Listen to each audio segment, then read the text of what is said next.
Hi everyone, welcome to the Yej Budget. My name is Yeji and today I'm continuing my collaboration called Saving Around the World. This is I love all of the collabs that I'm doing, but this really is one of my favorite. This collaboration started thanks to Irene from Yej Budgets, and we're doing this collab with 12 other YouTubers in the cash stuffing community who have created their own savings challenges. So each month we are introducing one and we are saving all together. So just to share who are part of this collaboration, Michelle from Hustle and Flows was in January, so I just completed that challenge. And in February, it's me representing South Korea. And in March, it's Amy from Amy Wibowo representing Indonesia. In April, it's Glory from Glory's Budget representing Puerto Rico. And in May, it is Cherry from Cherry Blossom Budget representing England. In June is Mel from Mumshi Queen from Hong Kong. And then in July, it is Lovely from Lovely Budgets HK representing the Philippines. In August, it's Linda from Pipa's Aunt representing Australia. And in September, it is GB from Income Babes Budget representing Ireland. And in October, it's Malik from Flanner Budgets representing Canada. November, it's Mayra from Cash and Color Budget representing Mexico. And December is Iron from Bupin Budget representing the USA. So here is my savings challenge that I designed to represent South Korea. As you see here, there you can see some famous buildings and landmarks on the top.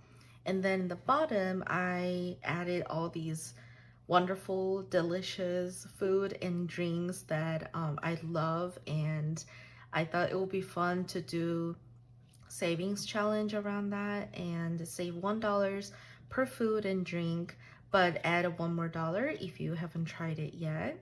So I'll just share about these food. I love all of them, which is why I added it here. So ramen, also call it ramen, but in the correct pronunciation, it's ramyeon, and it's instant noodles, so you can enjoy it in instant noodle like the bags or cup noodles. I know buldak is very famous and popular right now, but that's honestly like too spicy for me. So I unfortunately really can't eat that. But my husband loves it, and I know a lot of people enjoy that. And this one is banana milk. This is like children, like I guess like go-to milk, but of course like adults like it too because they drank it when they were children.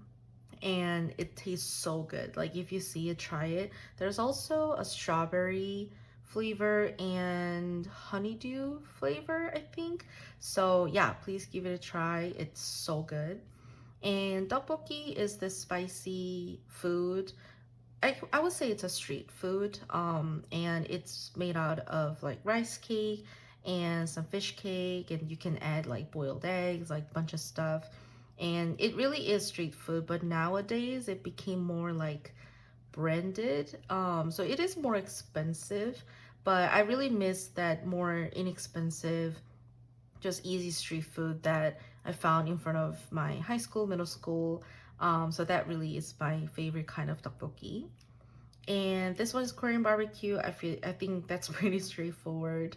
You eat samgyeopsal, which is pork belly with a bunch of different vegetables. And yeah, so that's Korean barbecue.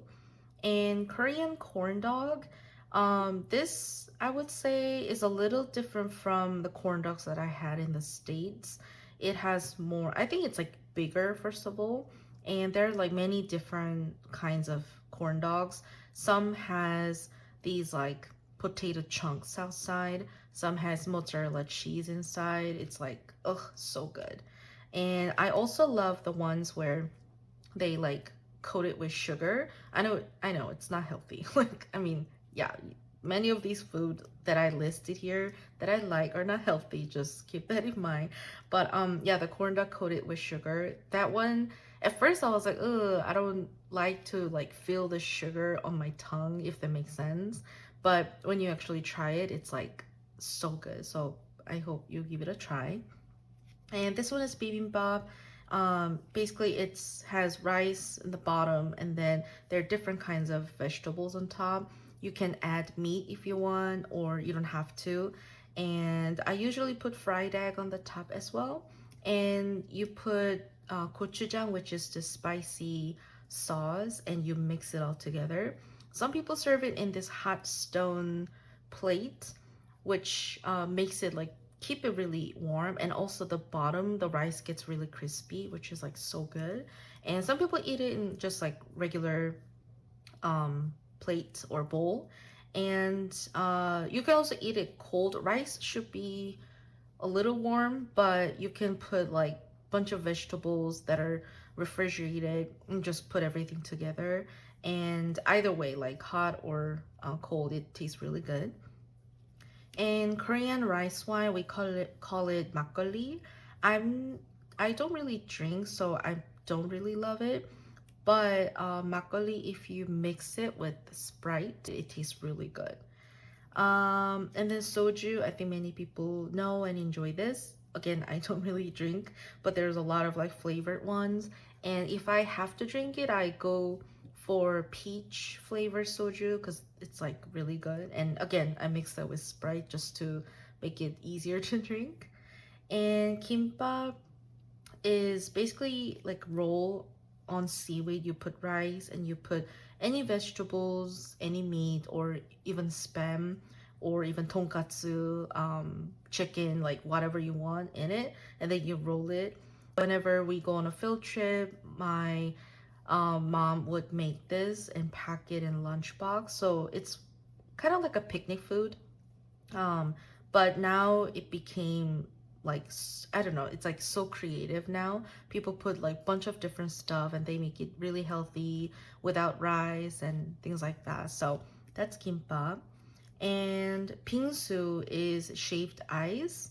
And my favorite kind of bingsu, there are like different kinds, but my favorite is the traditional one where it's like shaved ice and on top you put sweet red beans, and then you put some rice cake on it, and some injami powder, which I think it's like bean powder. I don't know how to describe it, but it's like so nutty and so delicious. I just love the traditional bingsu.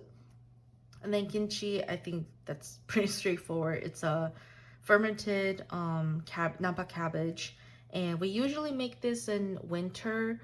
In Korea, we have a fridge just for kimchi, like dedicated to kimchi, and that's almost like a must for almost every household. So you have a regular fridge and then another fridge just for kimchi, so you can keep kimchi fresh. Because if you put it in a regular fridge, it gets fermented really quickly, so it gets really sour, and after a few months, it's like sometimes it's too sour. So kimchi fridge keeps it fresh and just maintain that flavor. So people like change the setup to keep it like as however they like it. So at my home in Korea, we have the fridge too, and it's always filled with like a bunch of different kinds of kimchi. But anyways, we make it in winter, and when we make it, we usually make like bunch of it for the entire year. That's like traditional way to do it, but nowadays, I mean, you can just buy it at a grocery market. And for me, like my grandma used to make it and deliver it to my home, and now my mom makes it. And whenever she visits me in the States, she makes like like a few containers of kimchi, which is like so nice of her.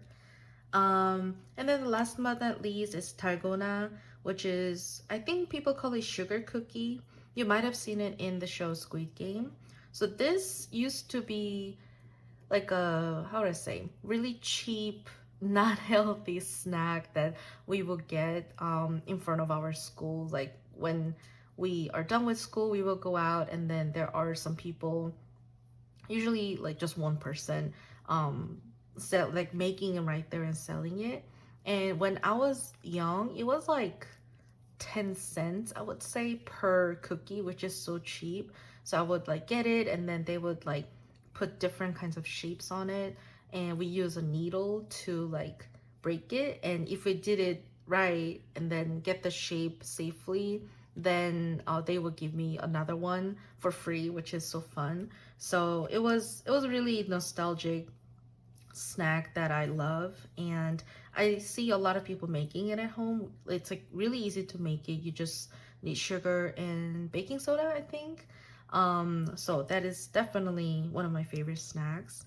So these are some food that I enjoy eating, and I wanted to talk about that, so I just included on this savings challenge. So I've tried everything here. So I'll be saving 1, 2, 3, 4, 5, 6, 7, 8, 9, 10, 11, 12. $12.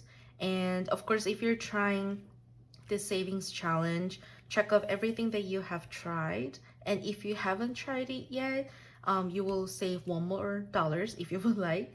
And I also encourage you to give it a try if there are any Korean market or grocery market or restaurants near where you live.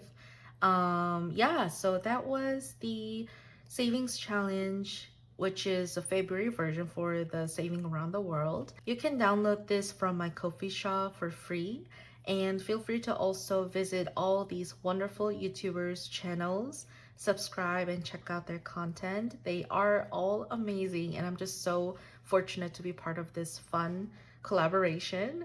So that was the end of today's video. If you like the content, please click the like and subscribe buttons. Thanks for watching, and I'll see you next time.